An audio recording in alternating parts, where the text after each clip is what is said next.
Boyd Torres was confined to a wheelchair 14 years ago after a motorcycle accident. Doug Apthorpe has a congenital hip deformation and 2 years ago suffered spinal injuries in an industrial accident.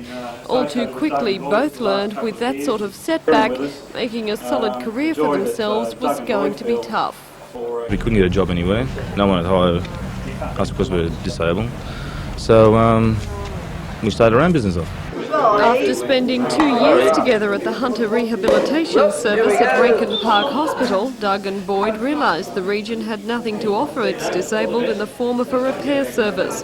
So, with the aid of the Hunter and Commonwealth Rehabilitation Services and the Hunter Region Enterprise Agency, they formed Newcastle Disabled Equipment. We've got wheelchair repairs, we sales and service on the chairs. Walking frames, we're agents for 2 Sydney firms.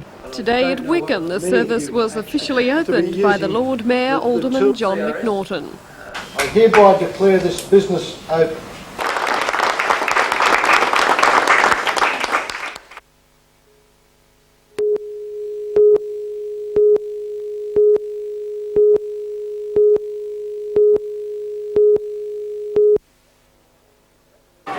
It doesn't really matter who you barrack for, it seems everyone's a Peter Sterling fan. And at Pablo's at Stockton Mall today, he was obliging as ever. In his testimonial year, one of only 3 players along with Mick Cronin and Ray Price to be recognised in such a way, the champion Parramatta halfback was signing autographs on bottles of Peter Sterling vintage Tawny Port. Local vigneron Murray Tyrrell has produced the port in recognition of the services Sterling has given to rugby league. Very flattering, especially with someone of the calibre of Murray Tyrrell to get involved in this. With it being my last year, it's just great that they've decided that it was worthy of it, and it's been good coming up to a place I did grow up in. There's been plenty of support out here today. Sterling's with it. On Sunday, Sterlo joins his Parramatta teammates to play St George, the first club he played against in the big time. Yeah, the first time I came on as a replacement in first grade, which was my first time in first grade, was for about the last 5 minutes in 1978, and all I remember of that was Mitch Brennan ran straight over the top of me, so fortunately things have improved since then. And can Parramatta still make the 5? Well, we're close enough if good enough. You know, it's obviously very congested at the top of the table, and probably the next month to 6 weeks will determine whether Parramatta will be there in the 5, but we have the opportunity. It's now back on the players and the coaching staff and the club in general. Kenny inside for Taylor. Taylor inside for Sterling, and Sterling picks up the first try.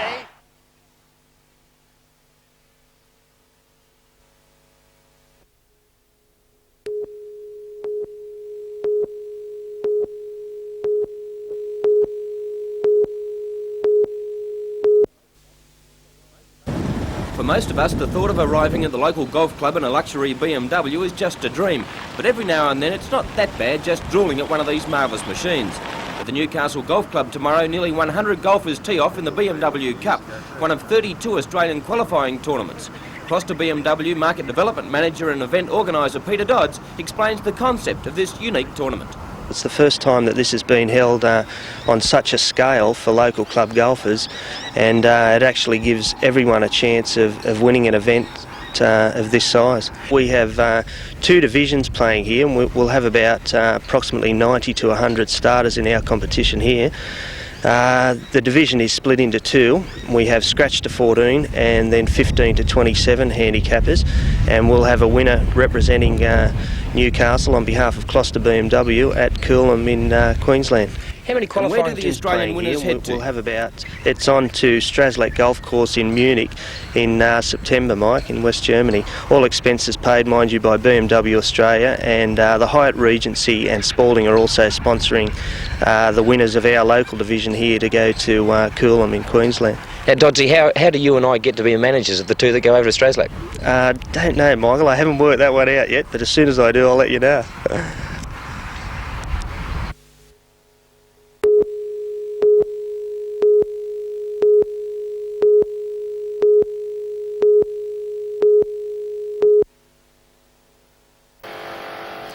Things were in full swing by mid-morning at the Newcastle Public School in Union Street. Kids from 5 to 10 years old or so joined in a range of activities, from billy cart manufacturing, a safe indoor lots of imagination cardboard box variety, to Play-Doh models and the more cerebral alphabet games. The centres operate free of charge from 9 o'clock until 3 all week at Denman, Woolloomooloo, Nabiac and Tea Gardens as well. Fully trained staff help and encourage children to participate, and all the department asks is that someone responsible escorts children to and from the centres.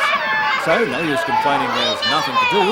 The weather's not the greatest, so why not join in the games and arts and crafts organised just for you.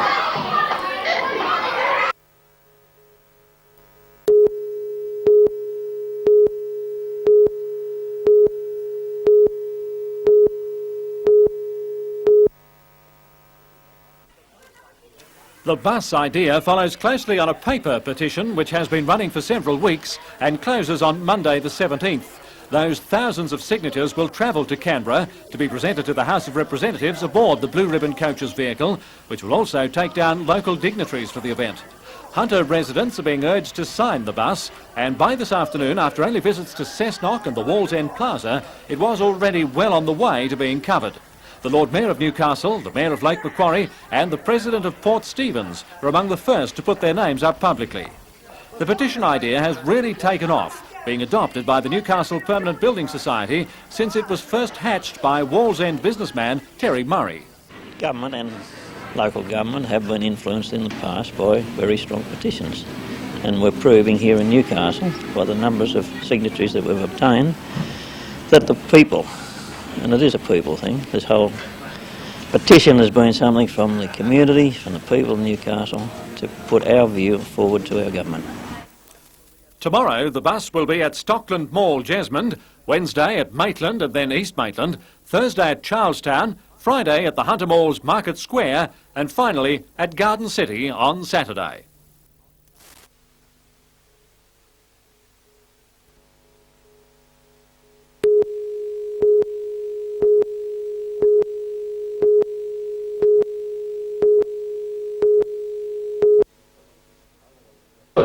Mr Lowton says BHP's profit was reflected appropriately in the Newcastle Division's own record figures. He says the steel division will continue to be the company's biggest money spinner for some years, but the big Australian is always on the lookout for new opportunities in a changing world marketplace.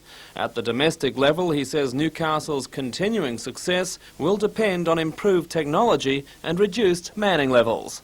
Productivity is a measure of the relationship between the number of people in the business and the output out the gate, and it's a measure, but the productivity is to be improved even further, which means that communities around the world and in Newcastle can no longer look to the steel industry as a major growth area for employing people. It's still a very important industry and will remain a major employer, but we're going to see fewer people doing more.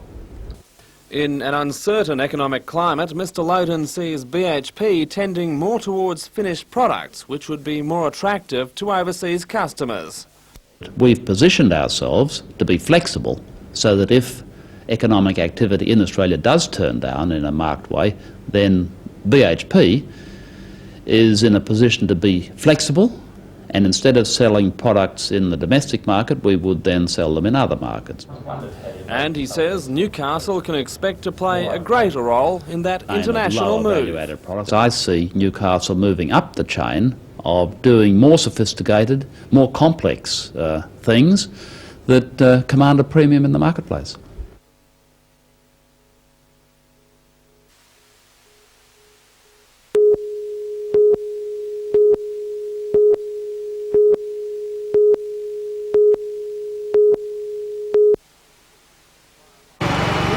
Firefighters quickly controlled the blaze after it was reported by a night watchman shortly after 10 o'clock.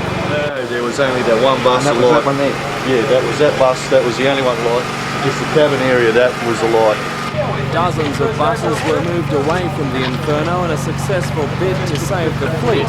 However, one bus was gutted and 3 others badly damaged by heat and smoke. Firefighters at first believed the blaze was sparked by an electrical fault in a circuit board near the driver's cabin. But this morning, detectives had enough evidence to say the fire was the work of an arsonist. Since last night, the scientific police have examined the bus and has now believed there's 2 separate seats of fire within the bus, so now treating it as deliberate. Any idea how the fire was lit? We're not sure at this stage, but there's some sort of accelerant been poured through the bus. Newcastle Buses Acting General Manager Len Regan says the fire won't affect bus services. No, it's school vacation at the moment, so we don't need as many buses. As I said, we'll be able to get the 3 minor damaged buses repaired and back on the road in time for school going back next Monday. The bus service is embroiled in a statewide dispute with union members over the future of maintenance operations. Although the Hamilton depot is directly affected, Mr Regan declined to speculate that the arsonist could be a disgruntled employee. No, I wouldn't be drawing any conclusions. We go to a lot of effort to discuss all the changes and programs that we have with the unions, and we will continue to do that. Meanwhile, police are appealing to the public for witnesses who may have seen an intruder in the bus depot at the time of the fire.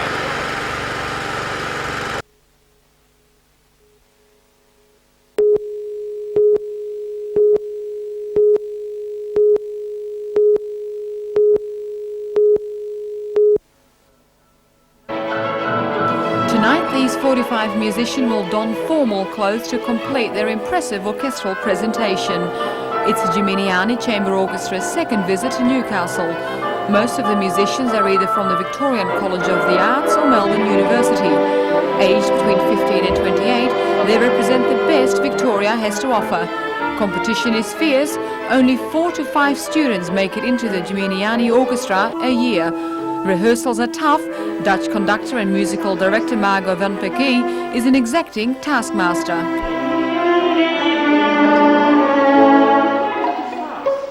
And it's also, all the energy goes into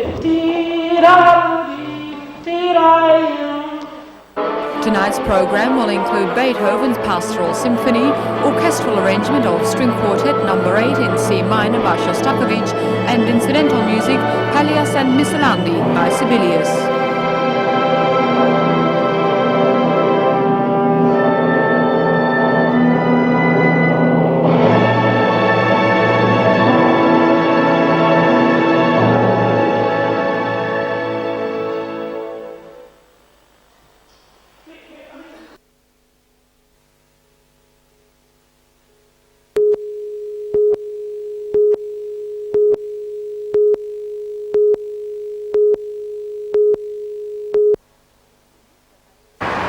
When Mr Hay arrived at the Cessnock Council chambers, he was immediately whisked into the Mayor's office, leaving a large media contingent waiting outside. It had been suggested the public inquiry may have been used to justify sacking the council, but Mr Hay says that was ill-founded speculation. Mr Hay says community opposition to council could have risen to a dangerous level. Occurred in the past. I've mentioned 2 councils that were eventually dismissed because of the volatile nature of the community and the lack of understanding and anger that developed. And I was determined to see that that situation didn't transpire in this area. Overall, the Commissioners recommend more strategic management of funds and resources, the establishment of advisory committees, more flexible funding avenues, particularly rates, and special consideration for road funding. It's recommended a survey of roads be undertaken. With increasing traffic in the area, particularly from the F3 freeway, it's also suggested the federal government be asked to help rebuild badly damaged roads, and the state government be asked for money to rebuild roads urgently needed for tourism. So the state government will come to the party with some more money? I'm sure that the Commissioner for Main Roads and the Minister for Roads, Bruce Baird, will look very, very sympathetically to this report. The report also recommends the council consider applying for an increase in rates, and it suggested the local government department allow councils to determine differential rates related to land use, location and zoning. Although happy with road recommendations, Mayor Callaghan says the report wasn't all she expected. I had expected the Commissioners to come out with stronger recommendations or solutions to perceived problems, and it hasn't worked out that way. According to the recommendation, she says council may now consider increasing rates, adding the council didn't ask for the inquiry. Council had no intention of raising rates. If rates are raised, then the people have to thank the people who put the inquiry on, and those who signed the petition asked for an inquiry have caused their rate increase. Meanwhile, Mr Hay says council has to lift its game in other areas. The way they've got to lift their game is to lift their communications with the residents of the area, and if they follow the recommendations in the spirit of the recommendation, then I think that that anger that was developing in the community will be very quickly dissolved. The report also calls for the council to deal with economic and tourism development, especially now with its place on the Great North Road. That, of course, is bringing a change to the area and stresses to the area, but also, of course, the enormous tourist potential, the opportunity for schools and jobs that that's creating will make different pressures develop on the community. The report says council should also seek a faster release of housing department residential land, should plan to upgrade its airport, and should focus on healthcare and the provision of services. Mayor Callaghan says many of the recommendations have already been considered. Others will be. I don't think council was guilty in the first place of whatever it was supposed to be guilty of, and I think the report has justified us. The people of Cessnock have been waiting now almost 3 months to know the contents of the report. It's believed the public inquiry has cost $300,000. Belinda Borissow, NBN News.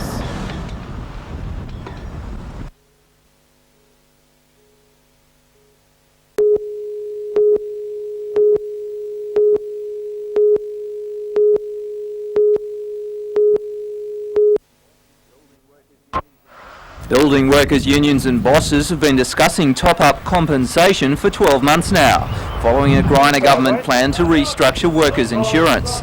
At an employers' meeting in Newcastle today, builders spoke of a $10 a week rise per worker for new premiums, a cost they say threatens their very existence. However, some big companies are already paying top-up compo, and now the government says penalties will be introduced for these companies. We're the meat and the sandwich that says we've got to do as we're told by the state government. We can't do what the union wants us to do. We'll be penalised. Union bans remained on half a dozen building sites in Newcastle today, costing an estimated hundreds of thousands of dollars. The employers say union action such as this is wrecking the industry in New South Wales. Well, if you're to make a comparison between the costs of performing, say, form work in the Sydney CBD as against in Brisbane, I think you'd find Sydney would exceed the cost by about 2 to 1. Why is that? Largely due to restrictive work practices.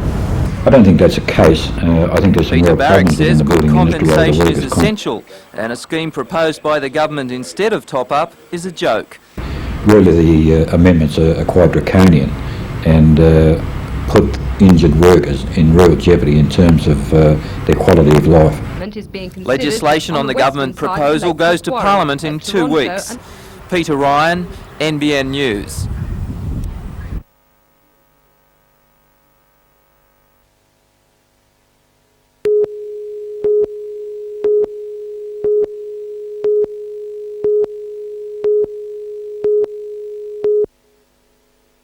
This was basketball at its unbelievable best. The very finest in this country showing off to their heart's content. Nice shot. There was plenty of pressure there. It was a case of anything you can do, I can do too. An electric free-for-all. Crawford, biggie!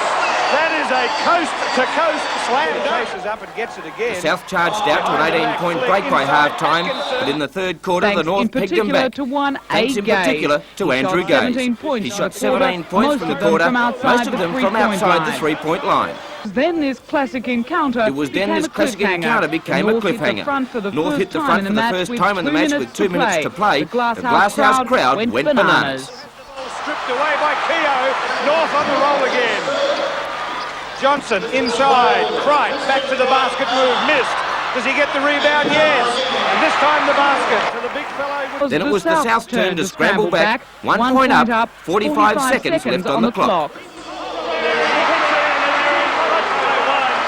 Andrew Gaze's 44th point for the game levelled it again, but he missed his 45th. But he pushed down. That ball wasn't going anywhere, said James Cropper. 6 seconds on the clock. With 36 seconds on the clock, it was all tied up. Then this. Who's going to do it? Ellis, Fisher, double team, head by Davis. Ball rebounds to McDaniels, 7 seconds to score. This could be the winning basket if it goes. Fisher, yes! Yes, Scott Fisher! 1.4 seconds With 1.4 seconds left, there was time for one last desperate attempt, but it failed. South will win. There it is. South have won. South have won the All-Stars match for 1989.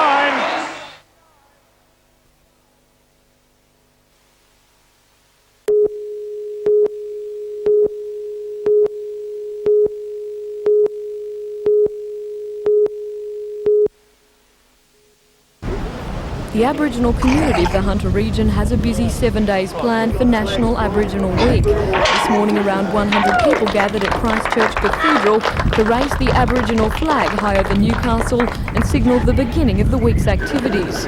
With the flag in place, the group set off for City Hall for talks with council representatives. After the meeting, Paul Collis, spokesperson for Wabikal Co-op, said that promises made during Aboriginal Week must not be forgotten when the week's over. And this year we've thrown open a challenge to all Novocastrians to support Aboriginal people. We know that Newcastle gets behind a lot of projects. At the moment they're right involved with the frigates. They're saying, you know, get behind us as well. Braving the gusty conditions at the foreshore, the group held the first Christian service of Aboriginal Week. Father Ben Cruz, the oldest Aboriginal minister in Australia, delivered the key address. Father Cruz ministers at La Perouse, the place where Captain Cook first set foot in Australia. He's been preaching for nearly 30 years, and he strongly believes in the importance of Christianity to the Aboriginal people. For the Aboriginal community of the region, the week's activities have a special significance. Aboriginal Week is the focus of 12 months of work, really. It's a celebration of life for us. And this year we've thrown open a challenge to all Novocastrians to support Aboriginal people.